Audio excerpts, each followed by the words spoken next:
Ladies and gentlemen, dear Professor Cameron, dear Mrs. Cameron and family, dear Markus Lautenschläger, dear Katharina Segelkern, Spectabilis, dear guests and colleagues, as Vice Rector for Research and Digitalization of our Heidelberg University, it's my privilege to welcome you all to this award ceremony today. Tonight we will bestow the James W.C. Pennington Award for the year 2024 in the name of Heidelberg's Faculty of Theology and the Heidelberg Center of American Studies. The prize will be bestowed on Professor Christopher Cameron from the University of North Carolina at Charlotte. It's a privilege to have you here with us. I hope that you and your family are enjoying your stay here in Heidelberg, and that you will continue to have a good time while you're here. Endowed by the Manfred Lautenschläger Foundation, the award came into being in 2011, the year of the 625th anniversary of our Ruperto Carola. Since then, the Pennington Award has developed into an internationally recognized scholarly prize. It marks a distinguished feature of our academic life here at Heidelberg University, of which we are particularly proud. Over the past 13 years, the award brought a group of extraordinary scholars to Heidelberg. All of them come from prestigious universities and are leading scholars in their respective fields. With their lectures, the classes they taught here at the HCA, the award winners greatly enriched the intellectual life of our university. Students from various disciplines affiliated with the HCA had an opportunity to engage with the recipients of the award and learn from their work. Allow me to briefly reflect on how it fits into the academic life of our university. In my mind, the award honors the same ideals that university as a whole embraces: intellectual courage and excellence, as well as the belief in the power of education and knowledge, not only as a means towards scientific advancement, but also as a means to open our minds and hearts to an awareness of the shared humanity of people around the world and to an appreciation of the histories and cultural traditions. Moreover, the Pennington Award and the fellowship attached to it fit very well into the academic profile of the Ruperto Carola. The award grew out of and is sustained by a collaboration of the university's oldest faculty, the Faculty of Theology, with one of its youngest and most interdisciplinary research institutions. That is the Heidelberg Center of American Studies. Could there be a more fitting emblem of our university's more general goal of combining a drive for innovation with a strong commitment to a long and proud tradition reaching back all the way to 1386. During their stay as Lautenschläger Fellows, the award winners also get to teach a class in order to give our students an opportunity to profit from their expertise. This highlights Heidelberg's emphasis on teaching and research-oriented teaching in particular. The Pennington Award is also an emblem of the international orientation of our university and more specifically of the special importance of our strong and long-standing ties to many partner universities in the United States. Ties of friendships that are even more important in these difficult days. Today, universities increasingly reach outside their institutional boundaries to engage in cooperations with private partners.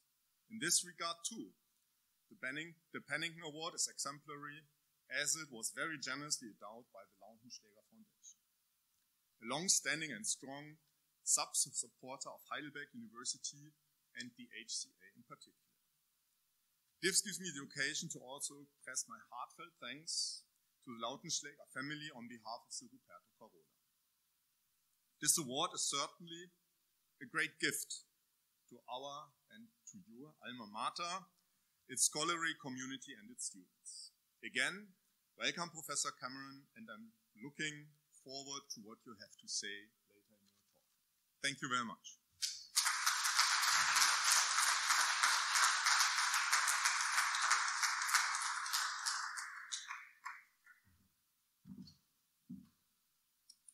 Professor Cameron and family, dear Vice Rector Druif, I'm always about to say Drew because I'm in English, Druif, sorry.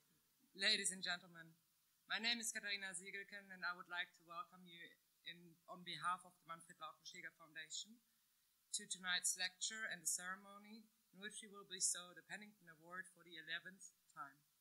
Our foundation started funding this award in 2011 because the story of James W.C. Pennington's life and achievements as an anti-slavery reformer deeply impressed my father, and because he was fascinated by the connection to his alma mater and ours, the Heidelberg University. When my father told me and my brother about Pennington's impressive life, we also were fascinated right away and knew this extraordinary man deserves and needs to be remembered. As you might have heard and read, in 1849, Heidelberg's Faculty of Theology gave an honorary doctorate in divinity to this African-American minister and runaway slave, also as a way to support the cause of abolition. And the award pays tribute to Pennington by honoring scholars who have done distinguished work on topics important to him: slavery, emancipation, peace, education, civil rights, religion, and intercultural understanding. All these fields also go very well with our foundation and with the central projects that we support. We always look for furthering education, for individual and social progress. And my script is not going further, sorry.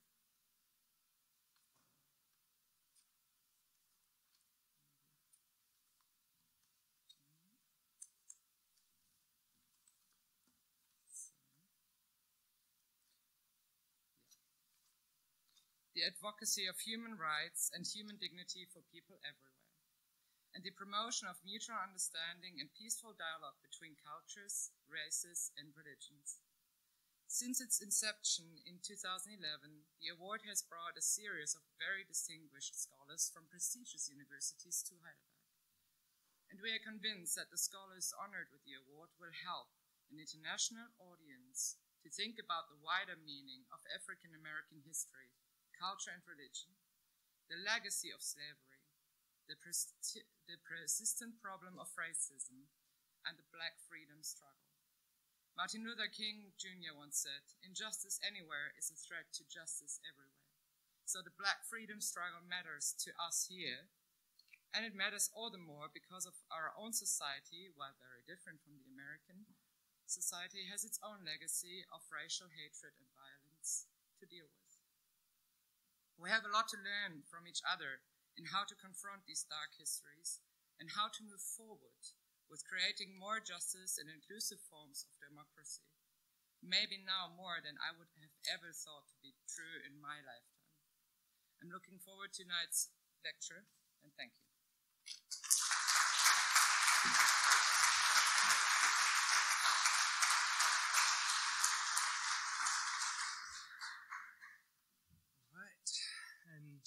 Now it is my privilege to introduce to you the winner of the Pennington Awards 2024, Christopher Cameron. Christopher Cameron is a professor of history at the University of North Carolina at Charlotte, and he's one of the leading authorities on the African American intellectual tradition, abolition, and the small but culturally significant number of African American religious liberals. In addition, Professor Cameron was the founding president of the African American Intellectual Historical Society, a multidisciplinary organization he started in 2014 to promote, and I quote, global scholarship on Black thought, history, and culture. Professor Cameron has done outstanding work in African American intellectual history, history of anti-slavery, and Black religious history. And these, as we just heard, are all fields that strongly intersect with Pennington's own interests and priorities, which make him an ideal candidate for the award. Professor Cameron received his undergraduate education from Keene State College and did his graduate degrees at the University of North Carolina at Chapel Hill, earning his PhD in 2010. He's been a recipient of numerous fellowships, including a National Endowment for the Humanities Long-Term Fellowship held at the Massachusetts Historical Society. That was in 2013-14. The Franklin Grant from the American Philosophical Society, 2019, and the American Council of Learned Societies Fellowship, 2021 to 2022, to name but a few. So we are proud to be able to add the Pennington Award to this list of honors Professor Cameron has to his name. Professor Cameron's early work focuses on Black abolitionism and has since expanded to include African American free thought and secularism, and now religious liberalism as well. However, as we'll see, these interests often overlap, and they're also united by a strong emphasis on the ways in which the world of ideas and theology powerfully intersect, informing and being informed by real-world conditions such as slavery, segregation, and racism. Moreover, all of Professor Cameron's scholarly interests do important work in rediscovering traditions that have been marginalized in the existing historiography. Let me just highlight a few of his most important publications. Professor Cameron's first monograph is entitled To Plead Our Own Cause, African Americans in Massachusetts and the Making of the Anti-Slavery Movement, published 2014 by Kent State University Press. In this work, Professor Cameron traces the forerunners of the Garrisonian anti-slavery movement in the abolitionist activities of African Americans in early Massachusetts, showing how they laid the groundwork for abolishing slavery in the state and for building a national abolitionist movement in America. Standard accounts of abolitionism, allowing for some early exceptions of white Quakers, usually place the beginnings of the movement in the 1830s, following David Walker's famous appeal to the colored citizens of the world, and then William Lloyd Garrison's founding of the Liberator in 1831.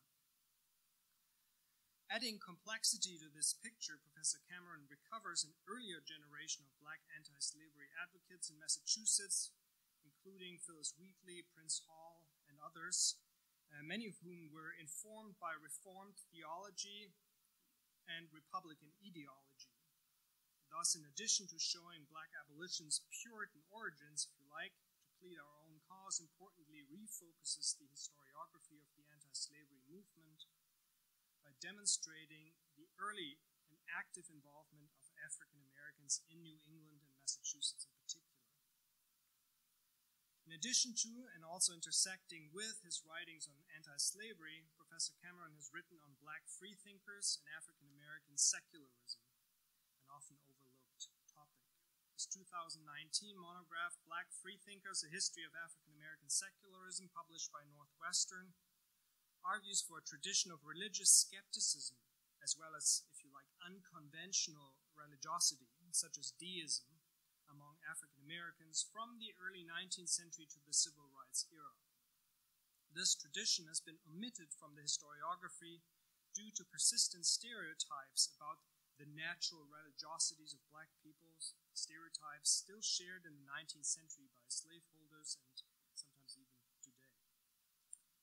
Moving through accounts of skepticism or even unbelief in slave narratives, such as those of Frederick Douglass or Harriet Jacobs, through the Harlem Renaissance and turn-of-the-century thinkers like W.E.B. Du Bois, to the 20th century civil rights and Black Power era, where he touches on figures like Huey Newton and James Baldwin, Professor Cameron makes a much-needed intervention in the history of free thought, which is almost always associated in the scholarship with white Enlightenment rationalism and the natural sciences, and which is largely confined to the North, wrongly so. I don't have time to go into them here. A number of Professor Cameron's articles, published in prestigious journals, also explore the subject of Black skepticism. He has a piece, for instance, on Zora Neale Hurston, Free Thought and African American Religion, or another one on slavery and African American irreligion. In In a similar vein, he has also co-edited a collection titled New Perspectives on the Black Intellectual Tradition in 2018, also came out with Northwestern. And it has a wide range of essays on Black internationalism, religion and spirituality, racial politics and social justice, and Black radicalism. As such, this volume seeks to center the contributions of Black intellectuals both in the US but also globally that, again, have typically been sidelined from larger historical narratives. Professor Cameron is currently working on a third monograph titled Liberal Religion and Race in America that explores African American involvement with religious liberalism, so with denominations that are typically regarded as whites or traditions such as Unitarianism, Universalism. But African Americans, as he demonstrates, have been involved in these from the First Great Awakening in the mid-18th century up until the present period. And the class that we're co-teaching together is also focusing on these traditions. The book will not only show the early role of Black religious liberals in founding Universalist churches in the 18th century and the emergence of liberal African American congregations in the 19th century, but also the influence African Americans have had on liberal Protestantism and its attitudes towards issues such as social justice. So without further ado, please join me in welcoming Christopher Cameron. And I would now ask Professor Droyf, Chris Cameron, and Katharina Segelgen to come onto the stage to bestow the prize on Christopher Cameron before he gives us his lecture.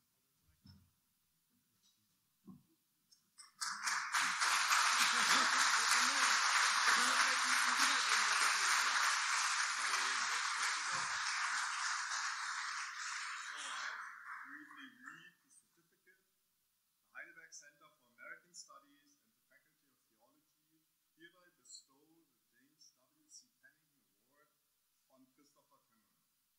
Heidelberg, 18th June 2024. Professor Frauke Melchior, Rector of Heidelberg University.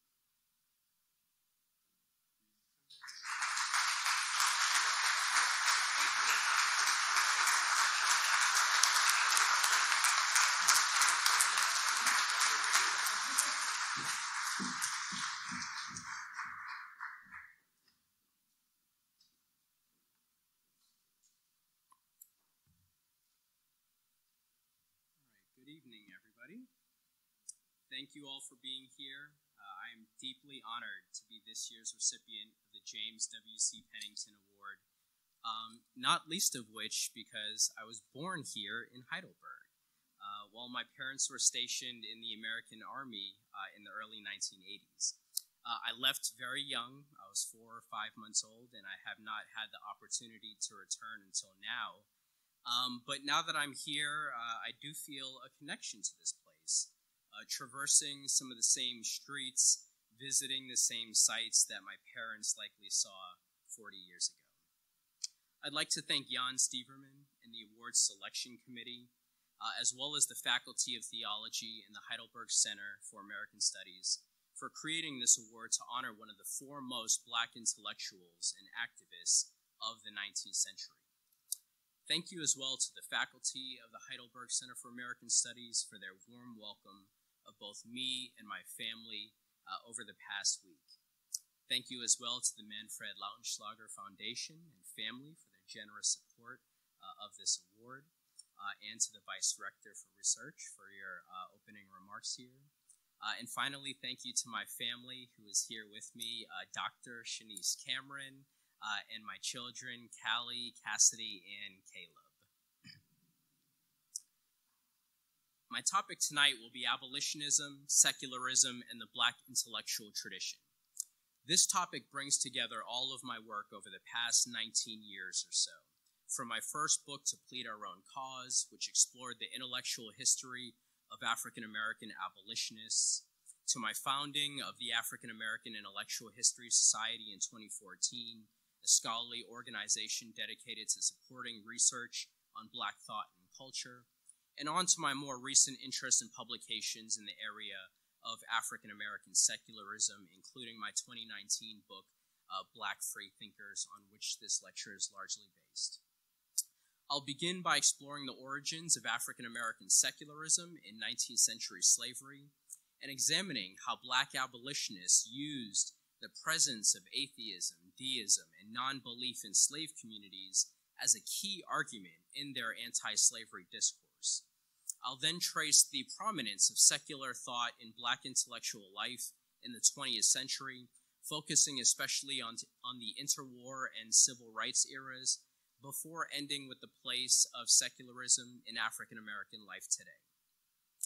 So to begin, in his 1835 book, Slavery, the Unitarian minister, William Ellery Channing, inaugurated a tradition of theorizing about the pervasiveness of Black religiosity that has held sway over both historical scholarship and American popular culture until just recently. Channing noted that, of all the races of men, the African is the mildest and most susceptible to attachment. He loves where the European would hate. He watches the life of a master whom the North American Indian, in like circumstances, would stab to the heart. The African is affectionate. The primary reason for this supposedly loving and affectionate nature of African Americans, in Channing's view, was that, quote, the colored race are said to be peculiarly susceptible of the religious sentiment.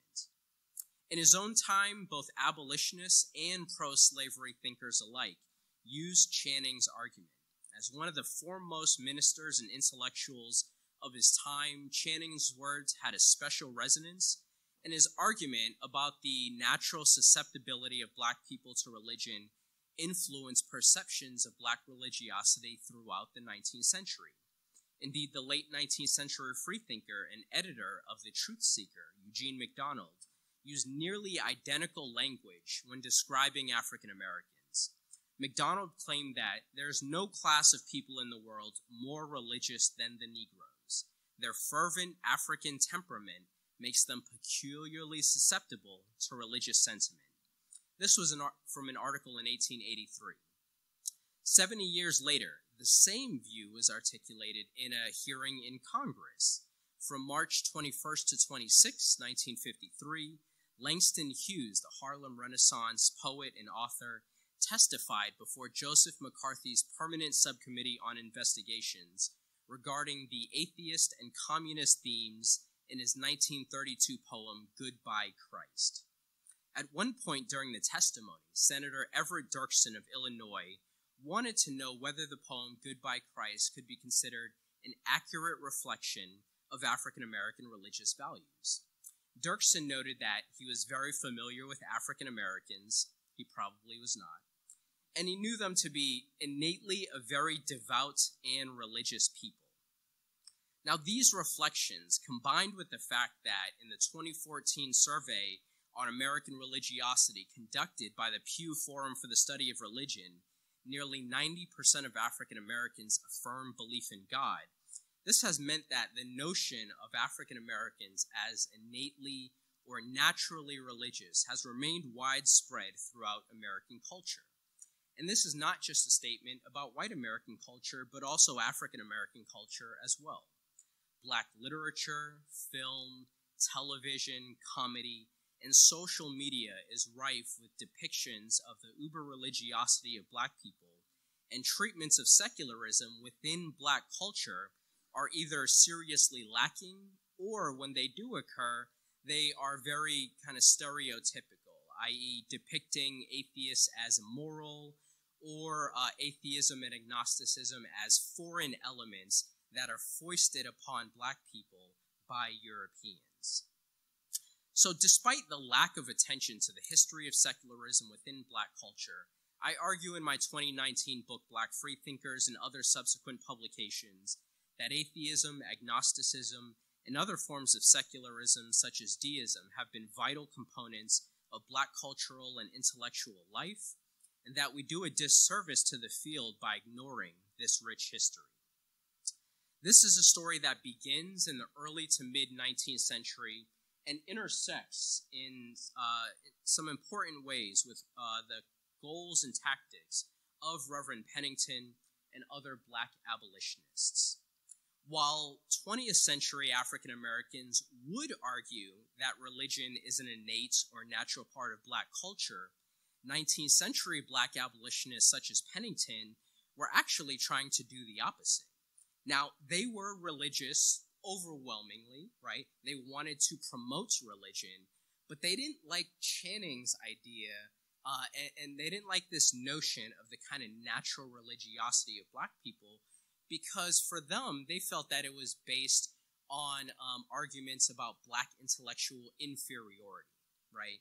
So they really wanted to counter that, and they also wanted to counter the claims of pro-slavery thinkers and supporters of slavery that a major benefit of the institution was the Christianization of Africans, right? So Pennington and other black abolitionists wanted to push back against this notion of the innate religiosity of black people by showing that the institution of slavery actually promoted infidelity and religious skepticism among the enslaved. So African American religious skepticism did not necessarily emerge out of the abolitionist movement, but the abolitionist movement has provided later historians with a wealth of evidence documenting the presence of deism, atheism, and a general religious apathy on southern plantations. And this became one of the kind of key motivators in the origins of African American secularism. As Pennington noted in The Fugitive Blacksmith, when it was pleasant weather, my master would ride into town to church, but I never knew him to say one word to one of us about going to church or about our obligations to God or a future state. So for Pennington and other black abolitionists, the fact that their masters were basically ignoring their religious instruction became one of the key sort of instigators and key origins of atheism in slave communities.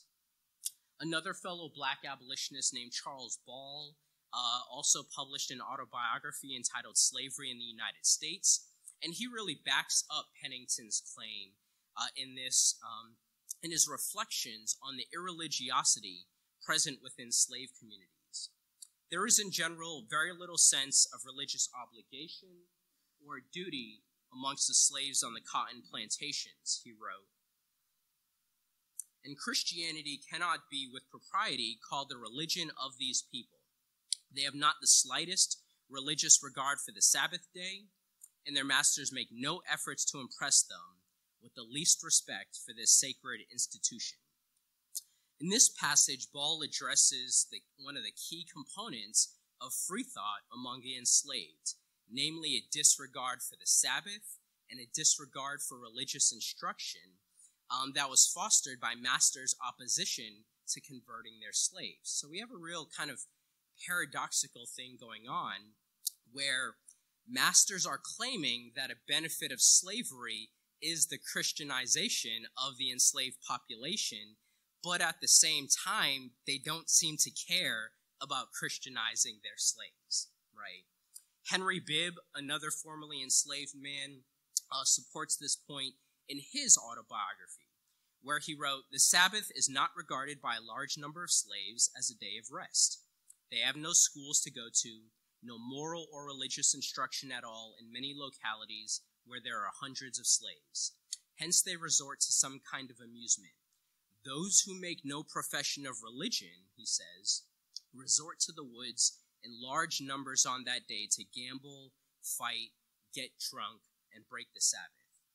Masters not only tolerated this behavior," Bibb notes, "they actually encouraged it by giving slaves whiskey and urging them to fight and wrestle one another." So secularism in the slave community emerged in large part because of the general lack of attention or even outright opposition to the conversion of enslaved people. Another key reason fostering the rise of secularism and religious skepticism in slave communities was the brutality that was an inherent part of the system. This includes physical punishment, sexual abuse, and also the separation of families. So from 1807 until 1865, 1807 is when the transatlantic slave trade was abolished. Until 1865, roughly 1 million slaves were sold from the upper South states of Virginia, Maryland, Delaware, North Carolina, down to like Mississippi, Alabama, and Texas, all separating families, friends, and breaking up communities. One enslaved man named Austin Stewart really speaks to this in his own narrative, this kind of perennial theological and philosophical problem of evil, right? How can a just, wise, and benevolent and all-knowing God allow evil in the world? And for enslaved people, this was a key part, a key kind of aspect of their everyday lives. Austin Stewart, in his narrative, he starts out very early on in the book discussing a brutal whipping that his master meted out to his sister. And he notes at least 3 or 4 times in 2 pages that this whipping occurred on the Sabbath, because he really wants to kind of contrast what should be going on, joy, peace, celebrating the love of Christ, with what actually happens on southern plantations. And then after discussing this whipping, he asks, "Can anyone wonder that I and other slaves often doubted the sincerity of every white man's religion? Can it be a matter of astonishment that slaves often feel there is no just God for the poor African?"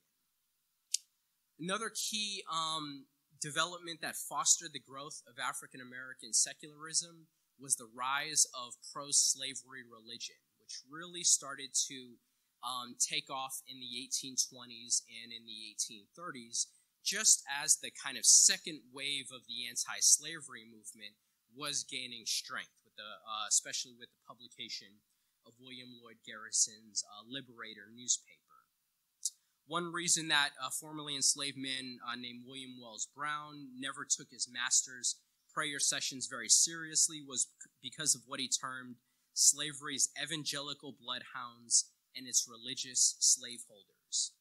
Henry Bibb notes of white preachers in his biography that the slaves, with but few exceptions, have no confidence at all in their preaching because they preach a pro-slavery doctrine. They say, "Servants, be obedient to your masters, and he that knoweth his master's will and doeth it not shall be beaten with many stripes." Most enslaved people felt they were destined to die in bondage unless they were delivered by some deity, Bibb notes. But when that does not happen, they cannot believe or trust in such a religion as above named. So in all of these narratives that I've mentioned, Austin Stewart, Reverend Pennington, Henry Bibb, and others, Frederick Douglass, Harriet Jacobs, this is some of our main evidence for the existence of secularism, including atheism, deism, and other forms of non-belief in slave communities.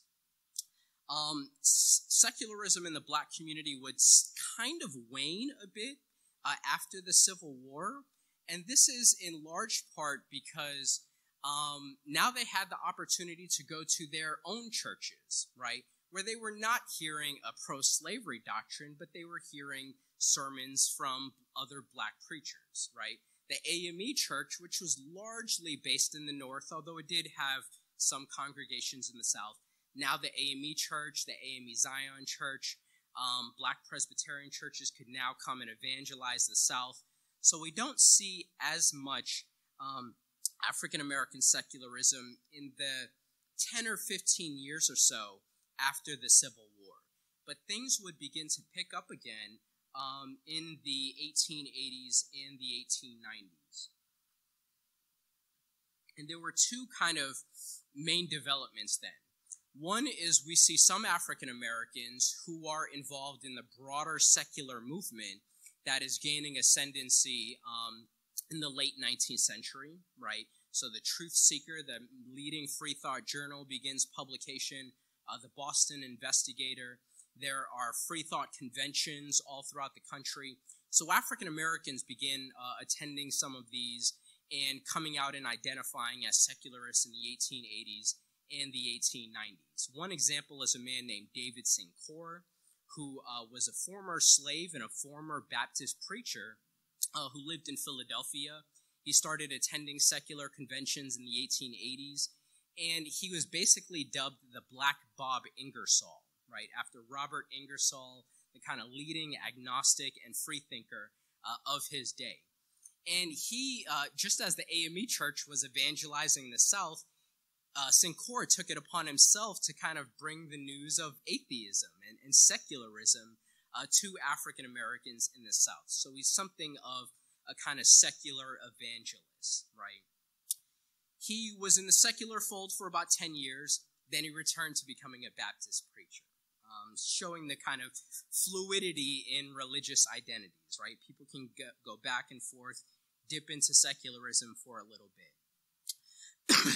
Another key development where we see the rise of black secular folk during the late 19th century actually intersects with my current research project on African American Unitarians and Universalists. So individuals like Fannie Berrier Williams in Chicago and her husband S. Lang Williams, a lawyer, Peter Clark in Cincinnati, Ohio. These were black Unitarians who were also religious skeptics, right? And at this moment in Unitarian history, the 1880s and 1890s, Unitarianism is kind of moving away from its Christian identity. It had sort of started to do that with the Transcendentalist movement in the 1840s, but that was a smaller wing of a broader movement. Now, by the 1890s, probably most of the denomination is starting to identify as humanists, right? So you get these black Unitarians that are now also secularists, right? They're not people who are participating in the secular movement per se, but theologically, right, they were either atheists or agnostics. And we have pockets of kind of educated, middle-class African Americans who are organizers of literary societies, who are part of Unitarian churches that are also embracing secularism in the late 19th century. These individuals were kind of few and far between. African American secularism would really start to pick up during the era of the Harlem Renaissance in the 1920s and the 1930s. Now, one of the foundations of the Harlem Renaissance was the Great Migration from the South, which began right around World War I, 1914, 1915. And from 1915 until 1930, approximately 1.5 million black Southerners would migrate to the urban North, right? So that's growing the population of cities such as Philadelphia, Chicago, Detroit, and New York City especially.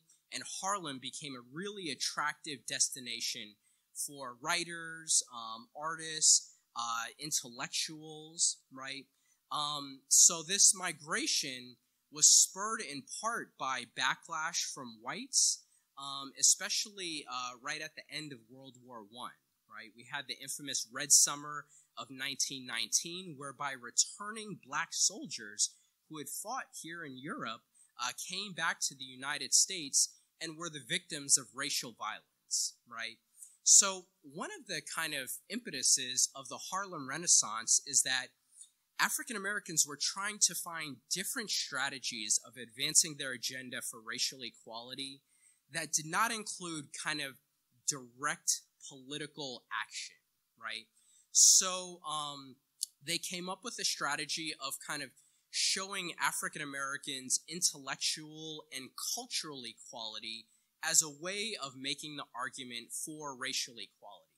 So the thinking is by producing great works of art, great works of literature, that's going to show that black people are deserving of equality, are deserving of the vote, right? And that's really hearkening back to Thomas Jefferson's claims in his, I think it's 1783, 1784, Notes on the State of Virginia, where he basically said, you know, black people have produced no great art, right? We're the great black writers and poets.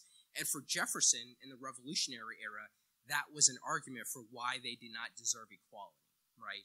So that argument and line of thinking still held sway, and it's one of the kind of foundations of the Harlem Renaissance. Now, the reason this becomes a really key moment in the history of black secularism is because you have a lot of individual black atheists and non-believers in small southern towns or small Midwestern towns, right? And when they come together in a place like Chicago or in Harlem, now they're around other educated, cosmopolitan, like-minded people who they can actually share their ideas with, who they can share their secularism with, and not feel sort of rejection from their community, right? So this is a really kind of key moment. The scholar of secularism, Susan Jacoby, refers to the period from 1885 to 1915 as the golden age of American secularism. And I argue that the period right after that would be a golden age of African American secularism, right? 1915 to 1930 is when we really get this sort of flowering of African American secular writing, whether in poetry, in anthropological works, in autobiographies, or in novels. There are a number of different writers of the Harlem Renaissance who have secular themes in their work, including Nella Larson, who had probably the most extensive treatment of secularism in a novel, her 1928 novel Quicksand. Also James Weldon Johnson, an agnostic, Langston Hughes. But here I'll just highlight Zora Neale Hurston. Hurston is really reflective of these people that I've been talking about, somebody who grew up in a small southern town, Eatonville, Florida. She was actually the daughter of the local Baptist minister, right? So she writes in her 1943 autobiography, Dust Tracks on a Road, that she started doubting the existence of God when she was probably 9 or 10 years old, right? This wasn't something that she could share with other people, being the daughter of the local minister, right? She knew that she would be sort of ostracized by her community, right? And she writes about this in her autobiography. But she then goes to Washington, D.C., where she studies with another Harlem Renaissance freethinker, Alain Locke, who is a philosophy professor at Howard University. Then she moves on to Harlem, where she attends Columbia University, and she studies anthropology and history with Franz Boas. And through her studies at Columbia University, she would eventually come to sort of straddle the line between agnosticism and deism. It's not quite clear where she is. She says she doesn't think there's a God, but then she kind of reflects on, okay, if I'm wrong, if there is a God, this God is so far removed from human concerns that it doesn't make any sense to pray to this deity, right? Or anything like that. We're so insignificant that this God would not be concerned with us, which is basically a sort of reformulation of deism. And in her anthropological works and her autobiography, she articulates ideas similar to what Ludwig Feuerbach argued in his 1841 book, The Essence of Christianity. Basically that God didn't create us, human beings created God, right? God is a sort of mental projection of ourselves. And she also is seemingly influenced by some of Nietzsche's arguments when she argues that Christianity is basically a religion of the weak, right? That strong people do not need God, right? So Hurston really, I think, is representative of the kind of Harlem Renaissance freethinker, and she would also, her along with Nella Larson, would start this tradition of kind of combining a critique of patriarchy and heteronormativity with their secularism, right? And that's seen most clearly in her novel, Their Eyes Were Watching God, which is a pretty strong critique of the kind of normative family values and family trajectory. So right around the same time as we see the emergence of Harlem Renaissance freethinkers and secular writers, we also see the intersection of secularism with Black radical politics. And this is happening during roughly the same time. That's why I refer to this as a sort of golden age of African American free thought, right, or African American secularism. So many African Americans were sort of avoiding overt political activity due to white backlash. But others embraced that activity and actually kind of ramped things up a bit by affiliating with socialists and communists, right? There were a number of reasons for this. One, both socialists and communists were anti-imperialists, right? And so African Americans supported anti-imperialism on the African continent. African Americans also came to argue that capitalism was inextricably intertwined with racism and with Christianity, right? This kind of trinity of oppression in the United States. So by undermining capitalism, it would also sort of undermine racism in the United States. So some of the most prominent African American socialists and communists during this time period were W.E.B. Du Bois, Richard Wright, Langston Hughes, showing that there's kind of overlap with the Harlem Renaissance, Louise Thompson Patterson, and Hubert Harrison, who was a really sort of towering Black intellectual, socialist, freethinker in Harlem and throughout New York City from the turn of the 20th century until his death in 1928. Harrison migrated to New York City from the Virgin Islands in 1901. He pretty quickly embraced agnosticism. He was self-educated, right? And people at the time referred to him as a sort of Black Socrates, right? He was a very similar figure to Robert Ingersoll in that he traveled around quite a bit, giving lectures on secularism and other topics, except his travels were largely confined to New York City, right? That was his sort of grounds. And he oftentimes did not have formal lecture halls or anything like that. He would often get up on a soapbox or a stepladder and just start talking. And when he did, hundreds of people often congregated. Newspapers reported on his stepladder orations, and he was widely known as a sort of leading Black intellectual of the time. And indeed, one of the Black churches, Black Unitarian churches that I'm writing about in my current project was actually renamed after him, the Hubert Harrison Memorial Church, upon his death in 1928. So with Harrison, we also start to see how early American deists start to play an influential role in 20th century Black free thought. And this was largely because Harrison kind of took on the mantle of a modern Black Thomas Paine, right? In that he really wanted to bring secularism to the Black masses in a way that was really legible for them, right? Not in this kind of convoluted philosophical language, right? But in a way that people would sort of understand and would kind of convert them, right? And this is a trend that goes on into the 1960s. Another key socialist freethinker during this time was W.E.B. Du Bois. And Du Bois is a really significant figure in probably most of 20th century secularism. So if we look at him in the context of the Harlem Renaissance, he was the editor of the NAACP's Crisis magazine. So he published a number of works of Harlem Renaissance writers like Langston Hughes, like Zora Neale Hurston, and others.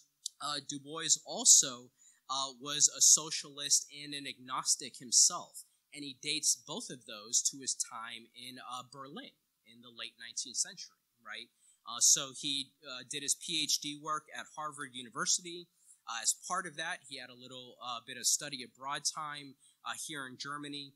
And he notes that his sort of secularism and his socialism began during his time in Germany. And in a number of different writings, including essays in the Crisis magazine, letters, articles, Du Bois would articulate his secularism, and he would also influence a new generation of black freethinkers coming to fore during the civil rights movement of the 1960s and 1970s.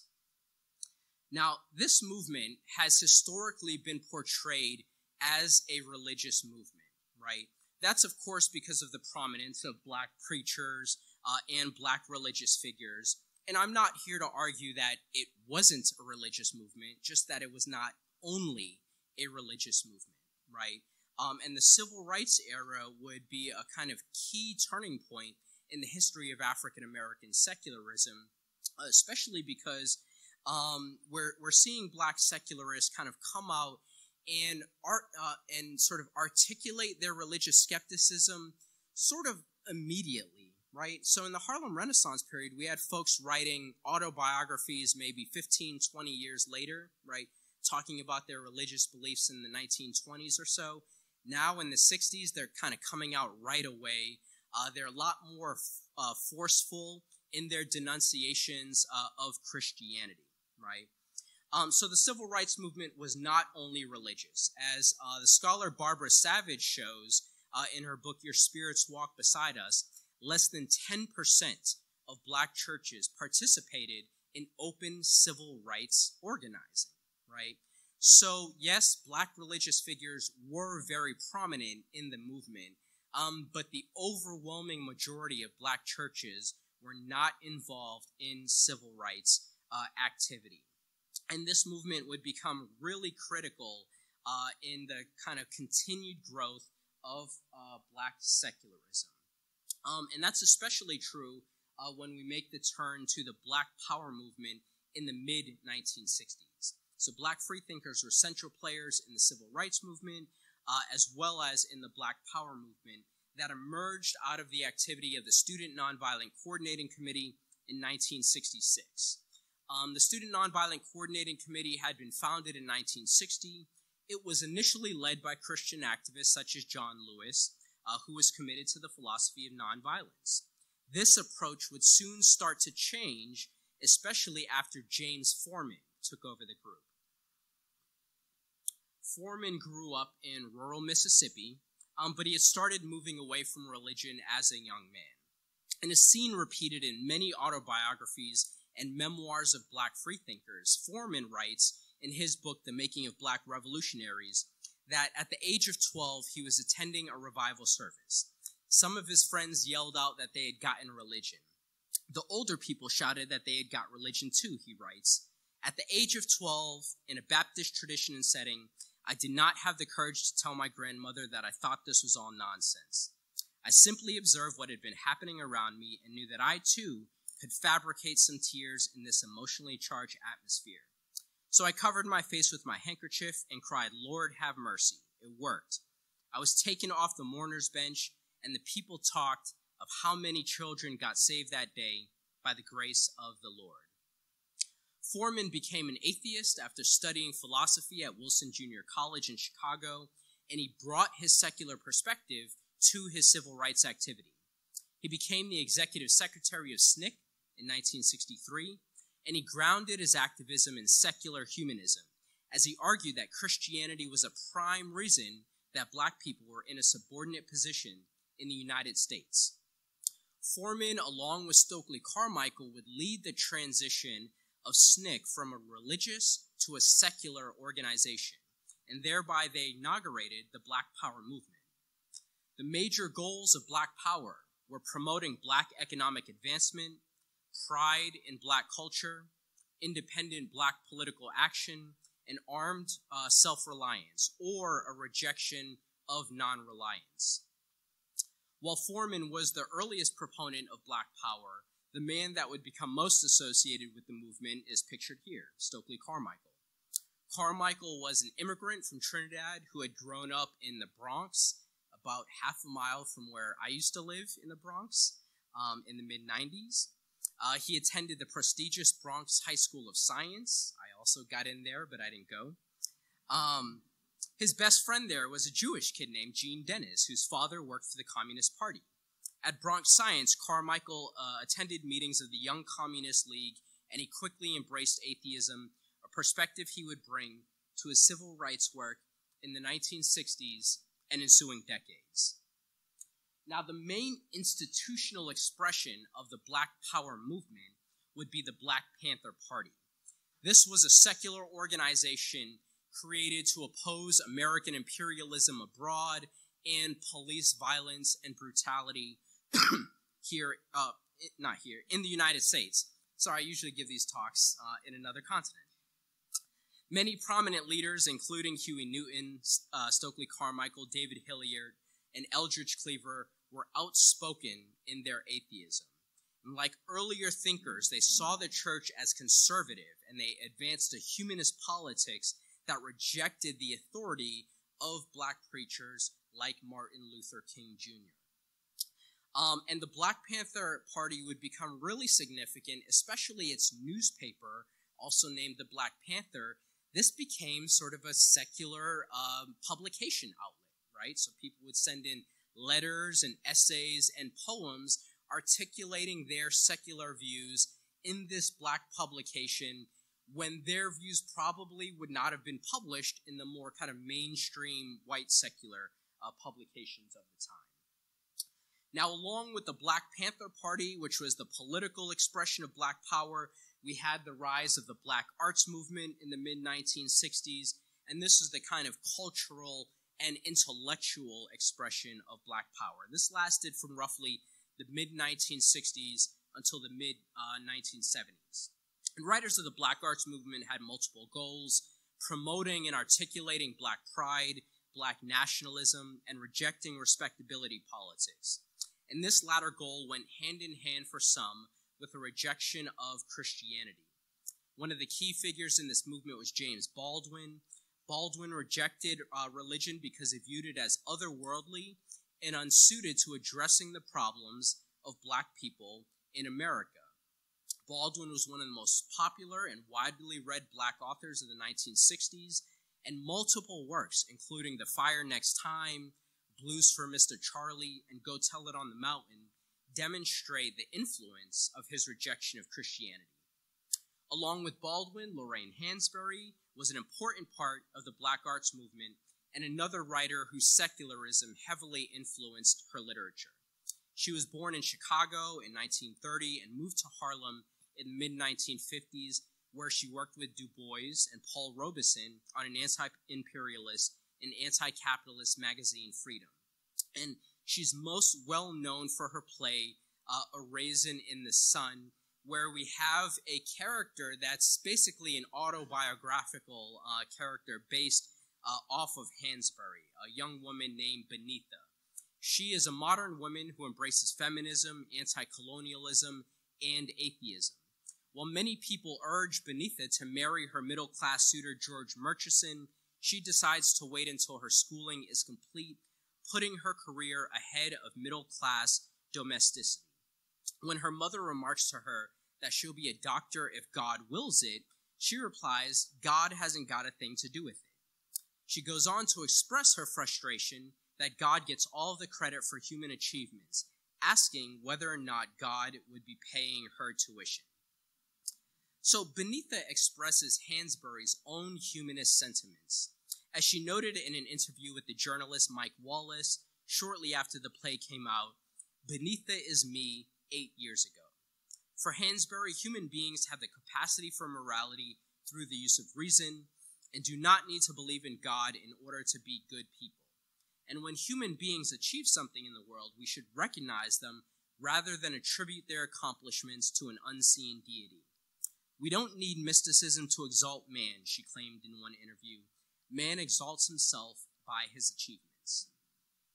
So despite views of blacks as naturally religious, free thought has been a vital and significant component of black culture and politics since the 19th century.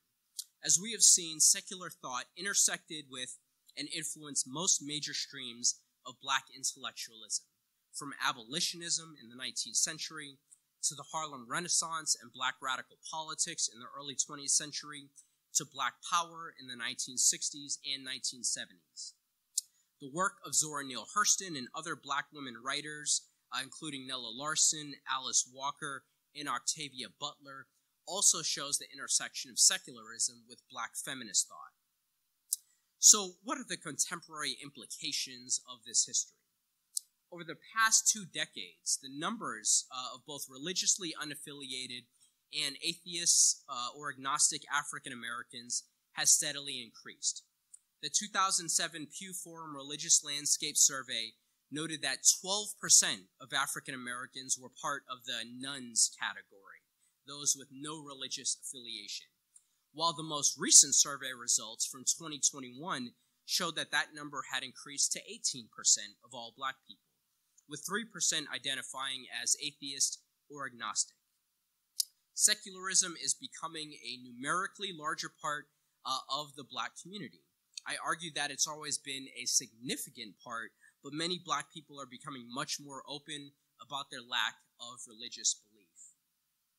This has implications for Black political culture, which has always been closely intertwined with Black churches, as well as Black popular culture.